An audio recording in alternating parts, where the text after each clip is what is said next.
ছেলেটা একটু আবেগী, বড্ড অভিমানী, অল্পতেই যেন খুব কষ্ট পেয়ে যান। তবে মাঠে নামলে তিনি হয়ে যান ভয়ঙ্কর।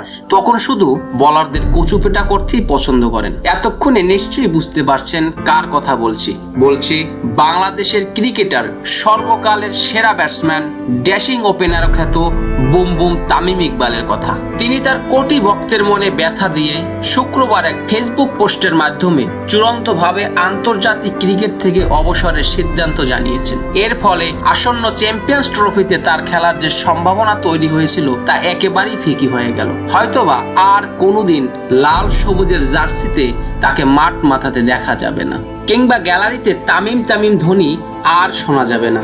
দেখা যাবে না দেশের হয়ে তামিমের মার কাটারি ব্যাটিং, কিংবা তার খেলা দৃষ্টিনন্দন কাভার ড্রাইভ, বা তার ট্রেডমার্ক শট ডাউন দ্য উইকেটে এসে হাঁকানো বিশাল বিশাল সেই ছক্কাগুলো। বাংলাদেশের ক্রিকেটকে তিনি দুহাত ভরে দিয়েছেন। আছে তার বহু কাব্যিক ইনিংসের স্মৃতি। এত কিছুর পরও তার মাঠ থেকে বিদায় নিতে না পারাটা মেনে নিতে পারছেন না তার সমর্থকরা। বয়সটা সবে মাত্র 35, ব্যাট হাতেও ফুরিয়ে যাননি। বিপিএল এ বলারদের শাসন করছেন তার স্বভাব সুলভ ভাবেই। অভিমানের টি-20 থেকে অবসর নিয়েছেন আরো বছর দুয়েক আগে। নানা নাটকীয়তার পর এবার আন্তর্জাতিক ক্রিকেট থেকে চূড়ান্তভাবে বিদায় নিলেন। একটু তাড়াতাড়ি হয়ে গেল কিনা? আরো বছর দুয়েক কি বাংলাদেশ দল তার সার্ভিস পেতে পারতো না? এই একটা আক্ষেপে যে পুড়ছে কোটি ক্রিকেট প্রেমীদের মন। তবে ক্ষতিটা যে বাংলাদেশের ক্রিকেটেরই হয়ে গেল। তার অনুপস্থিতিতে এখনো যে কেউ ওপেনিং এ আস্থার প্রতীক হয়ে উঠতে পারেনি। আপনি একজন তামিম ইকবালের কট্টর সমালোচক হতেই পারেন, তবে চাইলেই কি তার অবদানকে আপনি অস্বীকার করতে পারবেন? কিংবা বাংলাদেশ ক্রিকেট কি আরেকটা তামিম ইকবাল তৈরি করতে পারবে? আপনি কি তাকে একটু মিস করবেন না? আপনার কি মনে পড়বে না 2007 বিশ্বকাপে ভারতকে হারানোর সেই ম্যাচে তখনকার সময়ে ব্যাটসম্যানদের জন্য আতঙ্কের নাম জহির খানকে ডাউন দ্য উইকেটে শাকানো তার সেই বিশাল বিশাল ছক্কাগুলোর কথা? মনে পড়বে না লর্ডসের সেই মহাকাব্যিক ইনিংস, অনার্স বোর্ডে তার নাম লিখে রাখার জন্য তার সেই সেলিব্রেশন, কিংবা চার্লস কভেন্ট্রির 194 রানের পর জিম্বাবুয়ের দেয়া পাহাড় সম স্কোর তাড়া করতে নেমে তামিম ইকবালের 154 রানের সেই ইনিংসটির কথা? তিনিই যে বাংলাদেশের একমাত্র ব্যাটসম্যান যার রয়েছে ওডিআই ক্রিকেটে 2টি 150 রানের ইনিংস।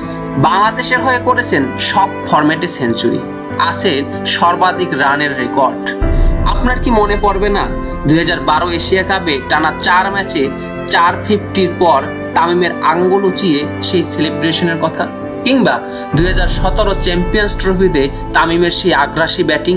ওই টুর্নামেন্টে তামিম ইংল্যান্ডের সাথে করেন 132, অস্ট্রেলিয়ার সাথে করেন 95, ভারতের সাথেও করেন 70+ রান। চাইলে কি ভুলে যেতে পারবেন 2018 এশিয়া কাপে দেশের জন্য তামিম ইকবালের এক হাতের সেই ব্যাটিং? ওই দিনে চাইলে তার পুরো ক্রিকেট কেরিয়ার শেষ হয়ে যেতে পারত। যাই হোক, আপনি মনে রাখেন আর না রাখেন, মিস করেন কিংবা না করেন, একজন তামিম ইকবালকে মনে করবে পুরো ক্রিকেট বিশ্ব।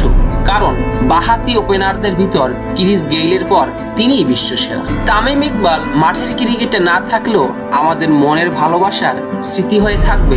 বাংলাদেশ ক্রিকেট থাকবে যতদিন, ঠিক ততদিন। তামিমের অবসরের সিদ্ধান্তের পর মুশফিকুর রহিম, মাহমুদুল্লাহ রিয়াদ, সৌম্য সরকার, মেহেদী হাসান মিরাজরা তাদের ফেসবুক পোস্টের মাধ্যমে তাকে শুভকামনা জানিয়েছেন। তামিমের অবসরের সিদ্ধান্তের পর নিউজ করেছেন ইন্টারন্যাশনাল মিডিয়াগুলো। ক্রিকবাজ.com নিউজ করেন বাংলাদেশের লিডিং ক্রিকেটার তামিম ইকবাল শুক্রবার তার ইন্টারন্যাশনাল ক্রিকেট থেকে অবসরের ঘোষণা দিয়েছে।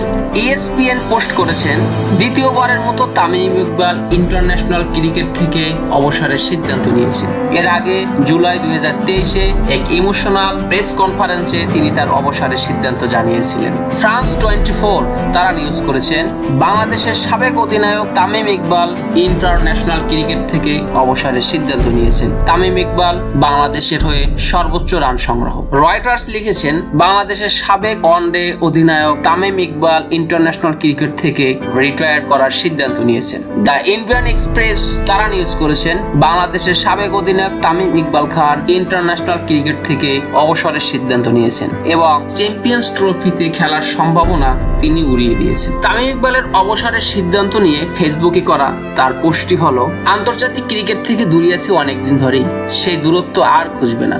আন্তর্জাতিক ক্রিকেটে আমার অধ্যায় শেষ। অনেক দিন ধরে এটা নিয়ে ভাবছিলাম। এখন যেহেতু সামনে চ্যাম্পিয়ন্স ট্রফির মতো বড় একটি আসর সামনে, আমি চাই না আমাকে ঘিরে আবার আলোচনা হোক এবং দলের মনোযোগ ব্যাহত হোক। এটা অবশ্য আগেও চাইনি বলেই অনেক আগে নিজেকে বিসিবির কেন্দ্রীয় চুক্তি থেকে সরিয়ে নিয়েছি। যদিও অনেকেই বলেছেন অনেক সময় মিডিয়ায় এসেছে আমিই নাকি ব্যাপারটি ঝুলিয়ে রেখেছি, কিন্তু বিসিবির কোনো ধরনের চুক্তিতে যে নেই। 1 বছরের বেশি সময় আগে যে নিজে থেকে সরে দাঁড়িয়েছি, তাকে পরিকল্পনা রাখা বা তাকে নিয়ে আলোচনারও তো কিছু নেই। তারপর অযথা আলোচনা হয়েছে। অবসর নেওয়া বা খেলা চালিয়ে যাওয়ার সিদ্ধান্ত একজন ক্রিকেটার বা যে কোনো পেশাদার ক্রীড়াবিদের নিজের অধিকার। আমি নিজেকে সময় দিয়েছি, এখন মনে হয়েছে সময়টা এসে গেছে। অধিনায়ক নাজমুল হোসেন শান্ত আন্তরিকভাবেই আমাকে ফেরার জন্য বলেছে। নির্বাচক কমিটির সঙ্গেও আলোচনা হয়েছে। আমাকে এখনো উপযুক্ত মনে করার জন্য তাদের প্রতি কৃতজ্ঞতা। তবে আমি নিজের মনের কথা শুনেছি। 2023 বিশ্বকাপের আগে যা হয়েছে আমার জন্য তা বড় ধাক্কা ছিল। যদি ক্রিকেটীয় কারণে আমি দলের বাইরে যাইনি, তারপরেও আমি যেখানেই গিয়েছি ক্রিকেট ভক্তদেরও অনেকে বলেছেন আমাকে আবার জাতীয় দলে দেখতে চান। তাদের ভালোবাসার কথা ভেবেছি আমি। আমার ঘরেও একজন অনুরাগী আছে। আমার ছেলে কখনো আমাকে সরাসরি বলেনি, কিন্তু তার মাকে বারবার বলেছে বাবাকে আবার দেশের জার্সিতে খেলতে দেখতে চায়। ভক্তদের হতাশ করার জন্য আমি দুঃখিত। ছেলেকে বলেছি তুমি যেদিন বড় হবে সেদিন বাবাকে বুঝতে পারবে। ধন্যবাদ সবাইকে। ক্রিকেটের সকল আপডেট সবার আগে পেতে আমাদের ফেসবুক পেজটি ফলো করুন এবং ইউটিউব চ্যানেলটি সাবস্ক্রাইব করতে ভুলবেন না।